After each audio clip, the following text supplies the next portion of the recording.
आज सगळ्या शेतकरी बांधवांना विचाराल तर ते एकच सांगतात की जी कर्जमाफी त्यांच्यापर्यंत पोहोचली, कर्जमुक्ती कुठेही होर्डिंग बॅनर गाजावाजा न करता पण खात्यापर्यंत पोहोचली, बांधावर पोहोचली, ती दिलेली होती मुख्यमंत्री उद्धवजी ठाकरे यांनी 2020 साली. मला वाटतं त्याच्या आधीच्या घोषणा आणि त्याच्या नंतरच्या घोषणा ह्या सगळ्या पोकळ होत्या, आपल्याला माहिती होत्या.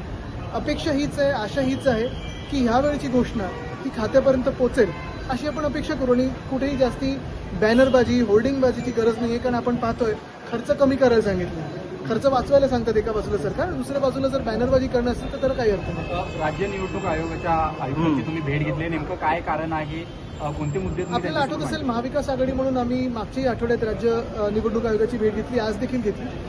SIR सुरू जेव्हा होणार आहे, अजून झालेलं नाही आहे, पण 30 जूनपासून SIR सुरू होईल.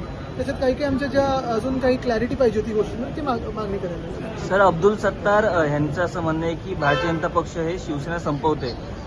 महायुतीमध्ये आता पुन्हा एकदा वाद निर्माण झालेले. ते जे शिवसेनेबद्दल बोलतायत, मिंदेंची शिवसेना शिवसेना नाही आहे, शिवसेना ही उद्धव बाळासाहेब ठाकरे पक्षासोबतच आहे.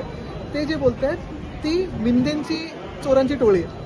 पण विधान परिषदेमध्ये ज्या पद्धतीनं एकनाथ शिंदेना कुठेतरी कॉर्नर केलं गेलं जात आहे, याचा अर्थ आता शिंदेनाच बीजेपी दाबते असं म्हणायचं का? ये तो सिर्फ ट्रेलर है.